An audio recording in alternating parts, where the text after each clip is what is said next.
मलाई मेरो काममा कार्यमा पटक्कै रुचि हुँदैन। गर्न त गर्छु, अलि दिनसम्म गर्छु, त्यसपछि फेरि मेरो रुचि हट्छ। फेरि नयाँ नयाँ केही गर्न मन लाग्छ, नयाँ गर्न थाल्यो, फेरि त्यसप्रति पनि रुचि हट्छ। मैले के गरौँ? मलाई लाग्छ यो तपाईँको प्रश्न प्रतिनिधि प्रश्न हो। आज पृथ्वीका 90% व्यक्तिहरूको जीवनमा यो समस्या छ। जुन निरन्तरता हो त्यो निरन्तरता आउँदै आउँदैन र केही कुरा गर्न थाल्यो, प्रारम्भिक रूपमा त केही जोस छ, कुनै कर्म गर्न थाल्यो, कुनै नयाँ सृजनशीलताको कुनै परियोजना गर्न थाल्यो अथवा ध्यान गर्न थाल्यो, व्यक्तिले योगाभ्यास प्राणायाम गर्न थाल्यो। प्रारम्भमा त एक प्रकारको जोस छ, त्यसपछि त्यो जोस सकिन्छ र व्यक्ति केही दिनमा ऊर्जाहीन भएर बाँचिरहेको हुन्छ, सारा ऊर्जा आफ्नो गुमाएर बसिरहेको हुन्छ। त यसलाई के गर्ने? यसको एउटै उपाय छ। जुन भित्रको भाव छ नि, त्यो भित्रको भावलाई अक्षुण्ण राख्नका लागि मैले के गर्ने? त्यो कामप्रति जो मेरो रुचि हट्यो, त्यो रुचि नहट्ने बनाउन मैले के गर्ने?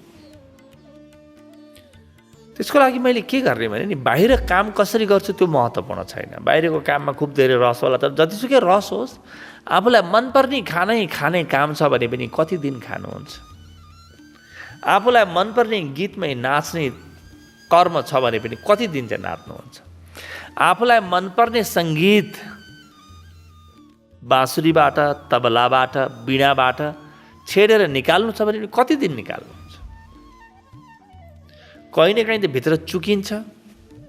त्यस कारणले हेर्ने केमा भने मैले जे गर्दैछु त्यसको अन्तिम परिणति, त्यसको अन्तिम परिणाम, त्यसको आउटकम जुन छ नि, त्यो कहाँ गएर टुकिने त्यतातिर मेरो ध्यान छ कि छैन। जस्तो म यसै बाटोमा हिँडिरहेको छु, मेरो जीवनमा कुनै गन्तव्य छैन भने, म कहीँ बिना गन्तव्य म हिँडिरहेको छु भने मेरा खुट्टा लर्याङ बर्याङ गर्न थाल्छन्, खुट्टामा बल आउँदैन। बस हिँडिरहेको छु, म तानिन्छु। हिँड्न त के, I'm not walking, I'm just dragging myself. म आफूलाई जबरजस्ती धकेलिरहेको छु, घसेटिरहेको छु। यो जीवनको कुनै महत्त्वपूर्ण तरिका होइन, कामलाई तरिका होइन। अब म यसै हिँडिरहेको छु, मेरो कुनै काम छैन, कुनै लक्ष्य छैन। जहाँ केही मनोरञ्जनको कुरा देख्छु म त्यहीँ रोकिन्छु, किन मलाई कुनै ठुलो कुराले बोलाएको छैन नि त। दुईजना मान्छे झगडा गरेको देखेँ त्यहीँ रोकिन्छु। कसैले मलाई बाटोमा दुईवटा कुरा सुनाइदियो भने ओहो मर्नु बाँच्नु बन्छु, म छटपटाउँछु। जसको जीवनमा ठुलो प्रयोजन छैन, ठुलो सोच छैन, त्यो व्यक्ति सानो सोचमा सिद्धिनेछ। यो व्यक्तिसँग कुनै ऊर्जा आउँदैन। यो व्यक्ति हिँड्दा पनि यसरी हिँड्छ कि मानव घाट गइरहेको होस्, बडो बेमनले हिँड्छ। कर्म पनि यसरी गरिरहेको हुन्छ कि बडो कसैले अराएर गर्नु परेको होस् र अराएर गरेको कर्ममा कहिले पनि दम। यसको ठिक अर्को तरिका के हो भने, जस्तो म घरबाट निस्केर हिँड्छु नि, एउटा ठुलो सोच, मान्नुहोस् कि म सगरमाथा चढ्दैछु भने सगरमाथासम्म पुग्न म हिँड्दैछु भने नि घरबाटै त्यो बल आउँछ। सगरमाथाको उकालो चढ्दा त्यो दुरूह उकालो मात्रै होइन, त्यो जीवन मरण दुइटैको सम्भावना भएको त्यो धरापमा चढ्दाखेरि जुन भित्रपट्टि एक प्रकारको तरङ्ग जन्मिन्छ, त्यो तरङ्ग घरबाट निस्केर हिँड्नुभन्दा पहिले जन्मिसक्छ। भन्ने हुन्छ। किन मैले आफूलाई केही ठुलो कुरासँग जोडेँ। त नियम के हो? कुनै ठुलो कुरासँग आफूलाई लगेर जोड्ने, ठुलो लक्ष्यसँग लगेर जोड्ने। जीवनका हरेक कृत्यलाई ठुला लक्ष्यसँग लगेर जोडिदिने। त्यो के हो? त्यसलाई अङ्ग्रेजीमा के भनिन्छ? Connecting with the larger life अथवा बिग पिक्चर जुनलाई भनिन्छ। त्यो लार्ज पिक्चर, त्यो बिग पिक्चरसँग आफूलाई कनेक्ट गर्ने। पर्वतारोहीसँग मैले आफूलाई लगेर जोडिदिएँ भने मेरा खुट्टामा बल आउँछ। अब म सानो कुनै काम गर्दैछु, म भोजन गर्दैछु। यो भोजन गर्दाखेरि सामान्य भाव हो कि म बस भोजन गरिरहेको छु, तर त्योभन्दा असाधारण भाव के हो कि म मेरो शरीरको लागि पोषण र भोक निवारणको विधि गरिरहेको छु। त्योभन्दा राम्रो हो यो भाव। तर त्योभन्दा पनि राम्रो भाव हो मेरो जीवनमा म आफू बलवान बनिरहेको छु। समग्र जीवनमा म बल थपिरहेको छु भोजनको माध्यमबाट। यो महाभाव हो। तर परम भाव चाहिँ के हो? परम भाव चाहिँ भगवानले दिएको यो शरीर, भगवानले दिएको यो भोजन, यी दुईटाको संयोग। शरीरले भोजनको माग गर्यो, भोजन मेरो अगाडि छ, यी दुवैलाई म भगवान सम्झेर सेवा गर्दैछु, म शरीरको भोग लगाउँदैछु। यो प्रकारको भाव भयो भने म ठुलो कुरा भगवानसँग लगेर आफूलाई जोडिदिएँ।